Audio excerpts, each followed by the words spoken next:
మంత్ర, యంత్ర, తంత్ర, మూలిక, రుద్రాక్ష, నవరత్న, హోమ, క్రియ, జ్యోతిష్య, వాస్తు, హస్త సాముద్రికాలచే బ్రహ్మాస్త్ర పరిష్కార మార్గం.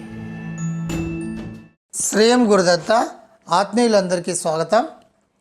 ప్రతి వ్యక్తి కూడా ఒక ఉపాసకుడు కావాలి. ప్రతి వ్యక్తి ఉపాసన చేసి తీరాలి. అది ఏదైనా సరే, ఏ ఉపాసన అయినా సరే ఖచ్చితంగా చేయాలి. ఇక రాజమాతకి ఒకరు వచ్చారు నా దగ్గరికి, గురుగారు మేము ఎస్సీలం గురుగారు, చాలా స్పష్టంగా మేము ఎస్సీలం గురుగారు, మా కులదైవం వేరు అని చెప్పేసి ఒకటి చెప్పడం జరిగింది. మా కులదైవం ఈమె, దానికి సంబంధించినటువంటి ఏదైనా మంత్రోపదేశం మాకు ఇవ్వండి గురుగారు, మాకు కొన్ని ఇబ్బందులలో ఉన్నాము అని నేను చాలా స్పష్టంగా చెప్పాను. బిడ్డ, సాక్షాత్తు ఆదిశంకరాచార్యుల వారు ఏం చెప్పారు? అహం బ్రహ్మస్మి, మనమే దేవుడు. అద్వైత సిద్ధాంతం ఏం చెప్తుంది? ప్రతి వ్యక్తిలోనూ దైవం ఉంది. ఎస్సీయా, ఎస్టీనా, బీసీనా, నో. కులాలు హైందవ సాంప్రదాయంలో మనం పెట్టుకున్నవి కొంతమంది స్వార్థపరులు పెట్టారు, ఇలా డౌట్ ఏం లేదు.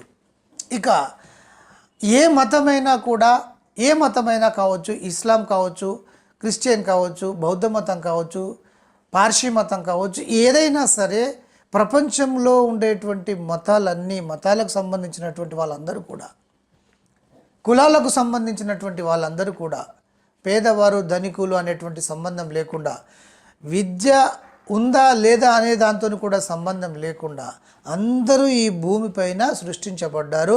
ఈ భూమిపైన ఉండేటువంటి నియమాలను ప్రతి ఒక్కరూ కూడా పాటించాల్సిందే. అదే విశ్వ నియమము. ఈ కులము కావచ్చు, మతము కావచ్చు, ఇవన్నీ మనము ఏదో ఒక వ్యక్తి వచ్చేసి చెప్తాడు, నాకు దైవదూత చెప్పిందని కావచ్చు, లేకపోతే దైవ దర్శనమైందని కావచ్చు, అలా చెప్తారు. వాళ్ళు చెప్పినటువంటి వాటిని మనం ఫాలో అవుతాం. ఎవరో చెప్పినంత మాత్రాన దైవం అనేటువంటిది సపరేట్గా ఉండదు. సూపర్ న్యాచురల్ పవర్ అనేటువంటిది ఒకటే ఉంటుంది. రకరకాలుగా పేర్లు పెట్టుకొని ఉండవచ్చు, అది వేరు విషయం. కానీ ఒకటే, ఇక్కడ సునామీ వచ్చింది. ఆ సునామీ వచ్చినటువంటి ప్రాంతంలో అన్ని మతాల వాళ్ళు ఉంటారు, అన్ని కులాల వాళ్ళు ఉంటారు. మా కులము గొప్పది, ఒక బ్రాహ్మణుడు ఉంటాడు, ఆ ఇంటి పక్కనే ఎస్సీ వాళ్ళు కూడా ఉన్నారనుకుందాం, లేదా బీసీ వాళ్ళు కూడా, అన్ని రకాల వాళ్ళు ఆ ఊరిలో ఉన్నారు. సునామీ వచ్చింది, ఏం జరుగుతుందండి? కులాలను చూస్తుందా? కొన్ని మతాలను చూస్తుందా? నా మతము గొప్పది, తక్కువది అనేటువంటి సిస్టమ్ ఏమైనా చూస్తుందా? నా దేవుడే రక్షిస్తాడు అనేటువంటిది ఏమైనా ఉంటుందా? అది ప్రకృతి కొట్టిందంటే అందరు వెళ్ళిపోవాల్సిందే. చాలా స్పష్టంగా మీరు అందరూ తెలుసుకోవాల్సింది ఏంటంటే, ప్రకృతిలో ఉండేటువంటి మనమంతా కూడా ఈ మత లేదా కుల అనేటువంటి సంబంధము ఉండదు. మనం పెట్టుకున్నవి ఒక ధర్మాన్ని మాత్రమే మనం పాటించాలి. ఆ ధర్మము అందరికీ సంబంధం అయి ఉండాలి. ఇది మాత్రమే హైందవ ధర్మం చెప్తుంది. ఇది అవునా కాదా అనేటువంటిది ఎవరికి వాళ్ళే జడ్జి చేసుకోండి ఆలోచన చేసి. ఇక చాలా స్పష్టంగా ఏంటంటే, ఎస్సీలో అని అంటున్నారు చూసారా, ఎస్సీ ఎస్టీ, నో. నేను చాలా స్పష్టంగా ఇంత పెద్దగా నేను చెప్పాను. ఎందుకు అంటే అందరిలోనూ దైవం ఉంది, దైవం లేకపోతే మనం లేము. అది సాక్షాత్తు వేదాల్లో చెప్తున్నాయి. ఎవరో మీకు చెప్పాల్సినటువంటి అవసరం లేదు. ఎవరైనా ఏదైనా చెప్తే వాళ్ళకి తెలియదు అనుకొని మీరు అనుకోండి, అంతే. ఇక రాజమాతాంగి అండి. రాజమాతాంగి అంటే ఏంటనుకుంటున్నారు? చాలా సందర్భాల్లో చెప్పిన రాజులే అంటే మహాకుబేరులే రాజ్యాలను కోల్పోయి వీధిన పడ్డప్పుడు వాళ్ళు చేసేటువంటి ఉపాసన రాజమాతాంగి ఉపాసన. ఈ రాజమాతాంగినే మరలమాతాంగి అంటారు, రాజశ్యామల అంటారు. ఇంత శక్తివంతమైనటువంటి ఉపాసన ఇది. అలాగే ఎవరైనా ధనాన్ని కోల్పోతున్నారు అంటే మీరు ఏ మంత్రశిష్టమైనా కూడా చేయండి, ఫ్యూచర్లో ఒక శక్తివంతంగా ఎదగాలి అని అనుకున్నప్పుడు ఈ రాజమాతంగి మంత్రోపదేశాన్ని మీరు పద్ధతి ప్రకారం తీసుకోవాలి. ఏదో పుస్తకాలలో ఉంది, లేకపోతే ఎవరో ఒక గురువు రాసి ఇచ్చాడు మేము చేసుకుంటాము. చాలామంది నా దగ్గరికి వస్తున్నారు, ఫలాని గురుగారి దగ్గర మేము తీసుకున్న గురుగారు అక్కడ ఉంటారు, మేము వెళ్ళేమో మాకు రాసి ఇచ్చాడు, లేదా వాళ్ళ శిష్యులు రాసి ఇచ్చారు, మేము చేసేమో రిజల్ట్ రావట్లేదు అని, లేదా కొంతవరకు పర్వాలేదు గురుగారు కానీ అనుకున్నట్టు రావట్లేదు అని. రాసిస్తే ఎలా అండి? మీరు రాసిస్తే ఏంది, రాసి ఇవ్వకపోతే ఏంది? పీడిఎఫ్లో కొట్టినట్టయితే మనకు యూట్యూబ్లో ఎన్ని వస్తున్నాయి, గూగుల్లో సెర్చ్ చేస్తే మీకు మొత్తం మంత్రాలు అన్నీ వస్తాయి కదా. యూట్యూబ్లలో కొంతమంది చేసుకోండి పెడుతున్నారు కదా. పుస్తక ప్రపంచం ఉంది కదా, చేసుకోవచ్చు కదా. దానివల్ల రిజల్ట్ వచ్చినట్టయితే ఇంత ఇబ్బందులు ఎందుకు ఉంటాయి? అట్లా కాదు, ఒక సిస్టమ్ ఉంటుంది, ఒక పద్ధతి ఉంటుంది. మన వాళ్ళకి తెలియదా? గురు బ్రహ్మ గురు విష్ణు గురుదేవో మహేశ్వర అనేటువంటి శ్లోకాన్ని ఎందుకు పెట్టారు? ఒక సిస్టంగా ఉండేటువంటి వాళ్ళని చూడండి, గురువు కంపల్సరీ.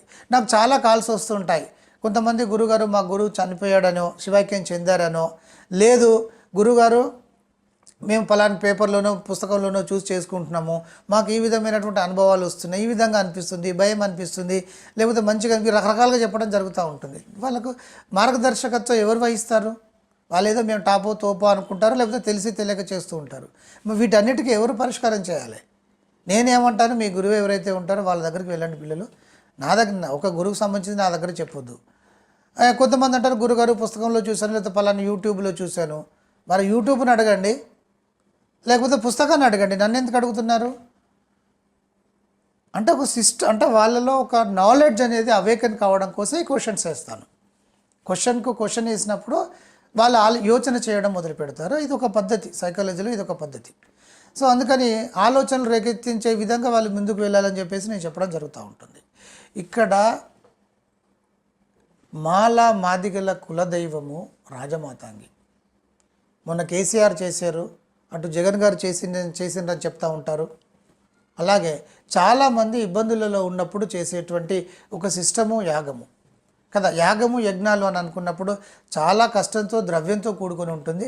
కనుక మంత్రోపాసన అనేటువంటిది 1000 యజ్ఞాల కన్నా ఒక మంత్రం గొప్పది. చాలా స్పష్టంగా చెప్తున్నాను. ఇక యాగము చేయించాలనేటువంటిది ఒక జనాలలో నాటుకుపోయింది, కానీ మంత్రాన్ని మించినటువంటి సిస్టమ్ ఏదీ ఉండదు. రాజమాతాంగి మంత్ర శిష్టాన్ని పట్టుకోండి. ఇక్కడ ప్రతి వ్యక్తి కూడా ఉపాసకుడు అయి తీరాలి. మీ కులదైవం ఏదైతే ఉంటుందో మీరు ఆ మంత్ర శిష్టాన్ని పట్టుకోండి, మీకు తెలియకపోతే. తర్వాత మీకు ఇష్టదైవం ఏదైతే ఉంటుందో ఆ మంత్రశిష్టాన్ని పట్టుకోండి. మీకు ఏది లేదంటే నవగ్రహ సంబంధించినటువంటి మంత్రశిష్టాన్ని పట్టుకోండి. ఆ సిస్టమ్ ప్రకారం ఉండాలి.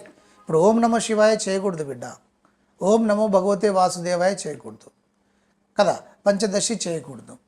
ఇవి ఎందుకు చేయకూడదు? ఇలాంటి కొన్ని ఉంటాయి, చేయకూడదు. ఎందుకు చేయకూడదు? ఇవి దైవత్వం వైపు మిమ్మల్ని మళ్లించేటువంటివి, కామ్యం వైపు కాదు. ఏ వ్యక్తి అయినా కూడా దైవం వైపు వెళ్ళడానికి 1,00,000 మందిలో ఒక 1000 మంది కూడా ఉండరు దైవం వైపు వెళ్ళడానికి. ఇప్పుడు ఎందుకు కోరికల వైపే వెళ్తారు కదా. మన కోరికలు తీర్చుకునేటువంటి మంత్రశిష్టము అది మీ ప్రస్తుతం యొక్క స్థితిని చూసుకొని, గత జన్మను బేరేజ్ వేసుకొని, అలాగే జ్యోతిషాన్ని కొంత గమనించేసేసి మంత్రశిష్టము మీ యొక్క ఆలోచన ఏ విధంగా ఉంటుంది, అవసరమైతే దాన్ని మారుస్తే మీకు మంత్రశిష్టాన్ని ఇవ్వాల్సి ఉంటుంది. అప్పుడు మంత్రం పనిచేస్తుంది. ప్రతి వ్యక్తి కూడా ఉపాసకుడు కండి.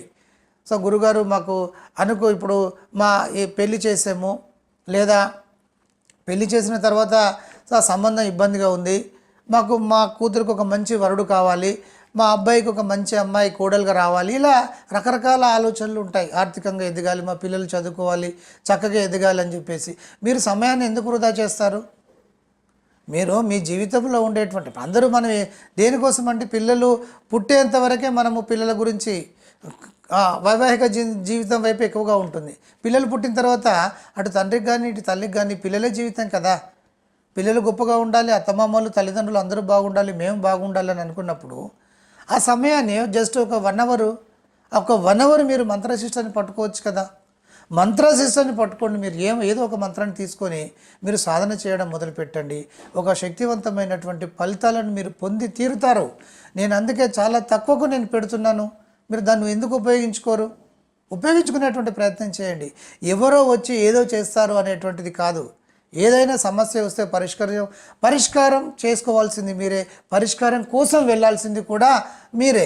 ఇలా ఏదైనా సమస్య వచ్చినప్పుడు చాలా హాస్పిటల్ తిరగడాలు, లేకపోతే మాలాంటి వాళ్ళ దగ్గరికి తిరగడాలు, గుళ్ళు గోపురాలు తిరగడాలు, ఇవన్నీ చేసుకునేటువంటి బదులు ఒక చిన్న మంత్రం పట్టేసుకొని మీరు సాధన చేసుకోవచ్చు కదా. మీరు ఆ వైపుగా వెళ్ళండి. అందరికీ బ్లెస్సింగ్స్.